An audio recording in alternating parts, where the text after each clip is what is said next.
अरे छोड़िए यार, अबे कोई नोटिस नहीं लेता तुम्हें, छोड़ो छोड़ो, कोई नोटिस नहीं लेगा तुम्हें। 20 करोड़ नौजवान के रोजगार का हिसाब कहाँ है? और मैं कोई राजनीतिक भाषण नहीं दे रहा हूं, मैं उदाहरण सहित आपको जब नंबर आए तो बोल देना, और हमें पता है आपका नंबर भी नहीं आएगा आपकी पार्टी में। 15 रह गया है। शिक्षा का बजट जहां 2013 में 4.77 था, आज 23-24 आते आते ये 2.5% रह गया है। इसी तरह से जितनी भी ज़रूरी चीज़ें हैं, सभापति महोदय, मुझे कहने में कोई संकोच नहीं, ये जो बीजेपी की एनडीए की सरकार है, ये सरकार पूरी तरह से गरीब विरोधी, किसान विरोधी, नौजवान विरोधी, बुनकर विरोधी, छात्र विरोधी, दलित विरोधी, पिछड़ा विरोधी, मजदूर विरोधी, जितनी भी अगर उपाधियां दी जाएंगी सभापति महोदय वो कम हैं। और मैं कोई राजनीतिक भाषण नहीं दे रहा हूं, मैं उदाहरण सहित आपको जब नंबर आए तो बोल देना, और हमें पता है आपका नंबर भी नहीं आएगा आपकी पार्टी में, ये भी पता है हमें। सभापति महोदय, श्रद्धेय नेताजी ने हमेशा कहा है कि चुनाव में या जनता के बीच किया हुआ वादा अगर आप पूरा नहीं करते हैं तो वो भी एक सबसे बड़ा भ्रष्टाचार है, और उस भ्रष्टाचार में अगर किसी ने वर्ल्ड रिकॉर्ड बनाया है तो बीजेपी की और एनडीए की सरकार ने बनाया है। सभापति महोदय, 2014 के चुनाव के समय प्रधानमंत्री जी ने वादे किए कि 2 करोड़ रोजगार हर साल मिलेंगे। स्वामीनाथन जी, जिनको भारत रत्न दिया है, सरकार को मैं धन्यवाद देता हूं, लेकिन वो धन्यवाद अधूरा है जब तक उनकी सिफारिशों को नहीं मानते हो। 2007-8 से लगातार मांग चल रही है देश में कि स्वामीनाथन जी की जो सिफारिश है, किसानों को 1.5 गुना समर्थन मूल्य देने का, एमएसपी की गारंटी देने का, कानूनी हक और अधिकार देने का, उस गारंटी को आज तक नहीं माना, आज तक नहीं माना, आज तक नहीं माना। स्वामीनाथन जी को आज तक नहीं माना। अध्यक्ष जी, डिस्टर्ब ना करिए।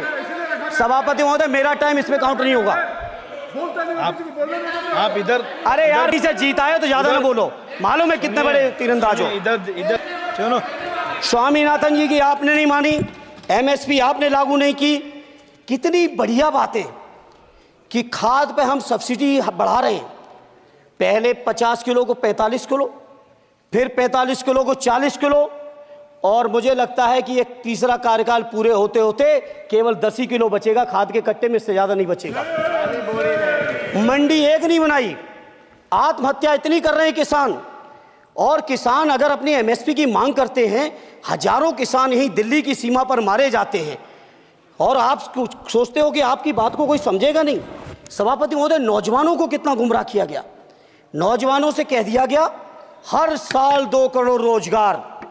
मैं आज सवाल पूछता हूं अपने नौजवानों की ओर से, बताएं भारतीय जनता पार्टी के लोग, सरकार में बैठे लोग, 10 साल आपने राज कर लिया है, आखिर 20 करोड़ नौजवानों को रोजगार कहां है?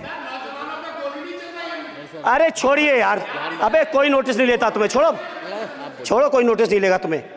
20 करोड़ नौजवान के रोजगार का हिसाब कहां है? आज 11वें बजट में जब याद आई तो वो भी ट्रेनिंग की बात करते हो। मैं कहना चाहता हूं, आईआईएम, आईआईटी के नौजवानों को रोजगार नहीं दे पा रहे हो। आप सोच रहे हो इंटर्नशिप के इस छोटे से शगुफे से नौजवान खुश होंगे? देश के नौजवान खुश होने वाले नहीं है। सभापति महोदय, शिक्षा के मसले पर लगातार बजट घटाया जा रहा है, लगातार सरकारी शिक्षा कम की जा रही है, और ये बीजेपी की सरकार की लगातार प्रयास है कि नौजवान शिक्षित होंगे तो सवाल पूछेंगे। देश की जेएनयू से लेके, बीएचयू से लेके, एमयू से लेके जितने बड़े संस्थान हैं, सारे संस्थानों को बर्बाद कर दिया है। एक भी दलित, एक भी पिछड़े, कहीं आपका वाइस चांसलर नहीं है। लगातार जितने भी आपके professor, associate professor, assistant professor की नियुक्तियों में आरएसएस का जब तक कोई फंडामेंटल कोर्स नहीं करेगा, बेसिक कोर्स, तब तक उसकी नियुक्ति नहीं होगी। आप क्या सोच रहे हो, देश नहीं देख रहा है नौजवान? यूजीसी का बजट लगातार कम किया जा रहा है। मेरा खुला आरोप है इस सरकार पर कि ये सरकार शिक्षा को प्राइवेट करके, शिक्षा को मुट्ठी भर उद्योगपतियों के हाथों में देके, शिक्षा को चुनिंदा लोगों के हाथ में देके देश के 140 करोड़, जिसमें मैं समझता हूँ 90% लोग गरीब हैं, उन गरीबों के हाथों से शिक्षा को छीनने का ये जो आपकी सरकार षड्यंत्र कर रही है, इसके लिए हम लोग इस मौके पे विरोध करते हैं।